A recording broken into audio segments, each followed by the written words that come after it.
Let's go have juice. Got a little guy here. Let's go have juice. Okay, so we are going to get into some things that have been investigated by the Environmental Working Group. I'm going to talk about the Environmental Working Group a little bit, and we're blessed with the support of a group like that that's investigating things like the use of pesticides in foods and specific foods, and which are the cleaner foods and which are not so great. And so I'm going to basically pull this from a couple of lists that the Environmental Working Group has come up with. Now, I've talked about the Environmental Working Group before when I've gotten into things like makeup and personal care products and the use of parabens and sodium lauryl sulfate and things like that can cause issues. And a lot of them are xenoestrogens, polyethylene glycol, etc. So that's one area that the Environmental Working Group does look into, investigate, etc. Another area is specific to food. And so they look into these things and they try to give guidelines. It's a nonprofit organization, and they try to give guidelines on different foods and what are the problem foods and what are a little better, which of them are a little better. So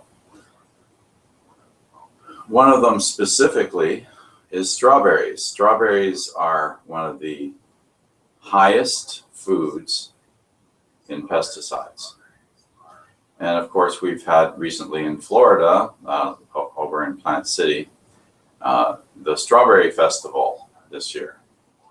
And you can bet that most, if not all of those strawberries, in fact, I had somebody out there looking at all of the different suppliers, and they didn't see any organic strawberries. So what does that mean? That means that a lot of individuals were consuming a significant amount of pesticides. And so what does this mean to us in general? Well, we have various kinds of pesticides being used. Some of them are hormonal disruptors or xenoestrogens, as they're often known. Some of them are possible carcinogens. There are various kinds of effects of these chemicals. And this is just strawberries, okay? I'll try to pronounce some of these things, but for example, carbendazim, I can hardly pronounce this one, carbendazim. It's a hormone disruptor. It's found on 30% of strawberries as one of the pesticides used for the strawberries. Okay. Another one is bifenthrin, which is a possible carcinogen. And it's found on 40% of strawberries.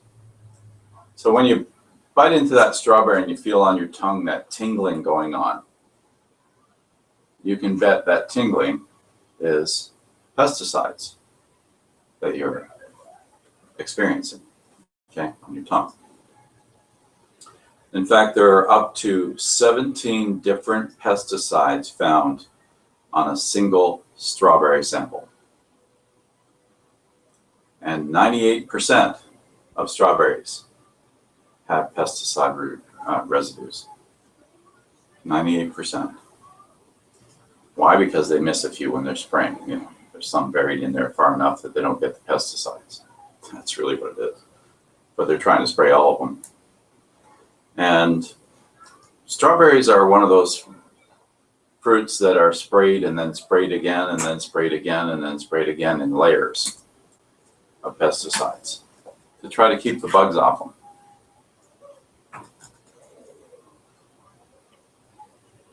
So to minimize your exposure to potentially harmful pesticide residues, what do you want to do? You want to shop organic.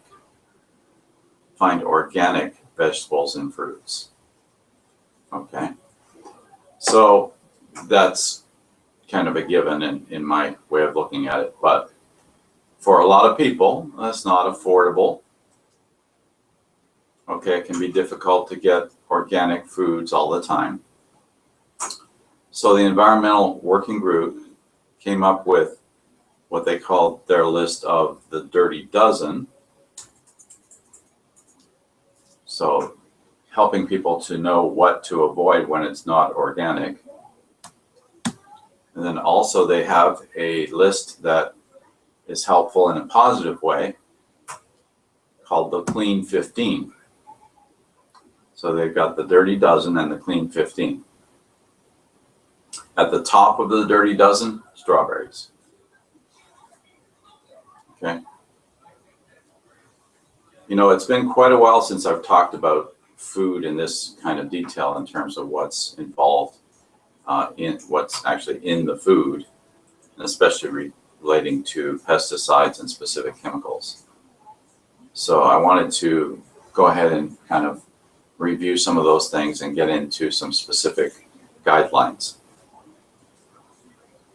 So we have the dirty dozen, starting with strawberries.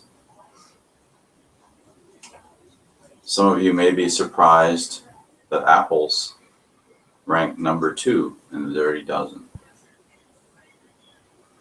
Apples. You know, nothing as American as apple pie, right?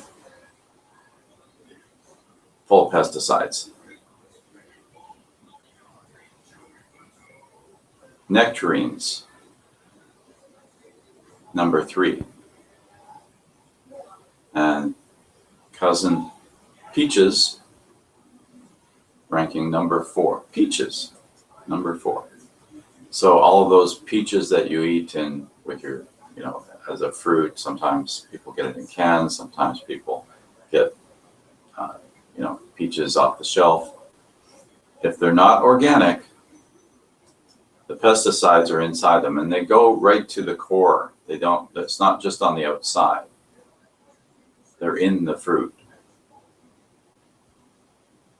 Number 5, celery. Surprised? Number 6, grapes. Grapes are very saturated with pesticides.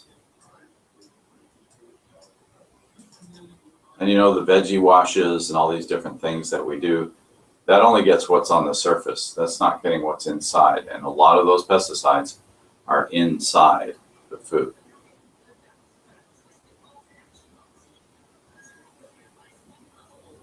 So number 6 is grapes. Number 7, cherries. We love our cherries. It's a great little snack, but full of pesticides. Spinach. Who thinks about spinach being full of pesticides? Number 8 on the list of dirty dozen. So if you're not getting organic spinach, you're getting a good helping of pesticides, albeit they may be full of iron and other minerals that are very helpful, folic acid, etc., but very full of pesticides if they're not organic. Tomatoes are definitely a big one.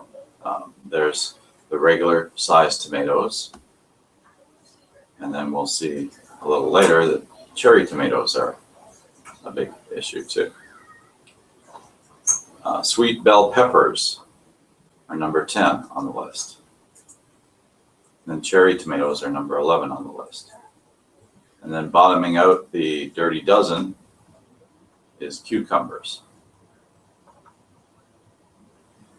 So if you have pickled cucumbers that aren't organic, even if they're pickles, they're full of pesticides. So you have a pickle jar full of pesticides. So let's go through that list again. So this is the dirty dozen. These you want to stay away from if they are not organic.